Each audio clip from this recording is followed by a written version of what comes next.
In 1965, a man named Gordon Moore looked at a chart.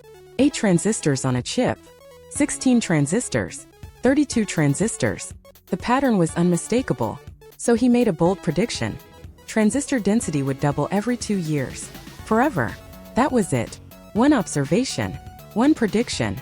No complex mathematics, no Nobel Prize theories, just pattern recognition on a piece of graph paper from Fairchild Semiconductor. Here's what happened next. It worked.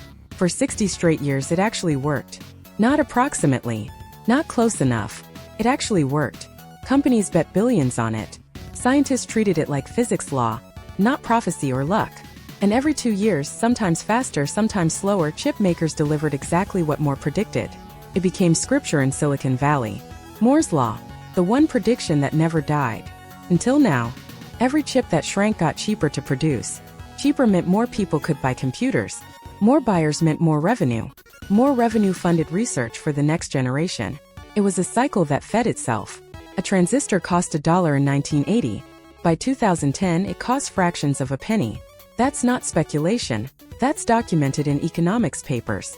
Companies like Intel and TSMC poured billions into new fabrication plants. The math was ironclad. Invest now, dominate the next 5 years of the market.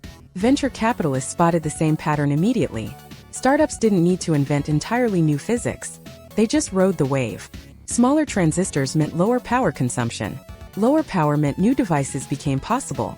Laptops, smartphones, IoT sensors everywhere. Each category created infinite demand. For 6 decades the machine never broke. Until now. Moore's Law wasn't just an engineering challenge, it was a race against physics itself.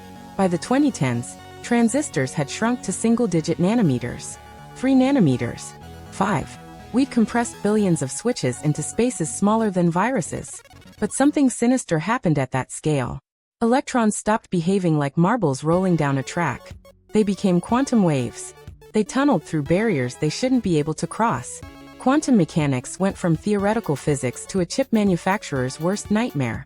A 3-nanometer transistor is almost impossibly thin. The silicon gate itself measures just atoms thick. Gates started leaking current they weren't designed to release. Power consumption spiraled. Heat became unmanageable. Physics didn't just slow us down. It built an actual wall. We'd finally found what couldn't be pushed further. Nature's hard limit itself. But here's what nobody expected. Physics wasn't the first wall we hit. Economics was. A modern fab costs $20 billion. Maybe more. That's not a plant anymore. That's a country's budget. Intel sank $40 billion into Arizona and Ohio. TSMC committed over $100 billion globally. One company. One decade. And here's the trap. Shrinking by 1 nanometer used to save money. More transistors per chip. Better margins. Pure match. That stopped working around 2018. Each new generation now costs exponentially more, but the performance gains slow down. You're spending billions to squeeze out 15, maybe 20% speed bumps. The return collapsed. Chipmakers looked at their own math. They looked at physics. And they realized, we can't afford the finish line anymore. The race didn't end because nature said stop.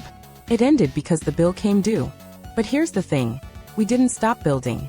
We just started being smarter about it. Instead of making everything smaller, we started making everything more specific. Google built TPUs just for machine learning. Apple carved off dedicated neural engines. Companies stopped trying to fix everything with raw transistor counts. The new game is called chiplets. Break a processor into specialized pieces.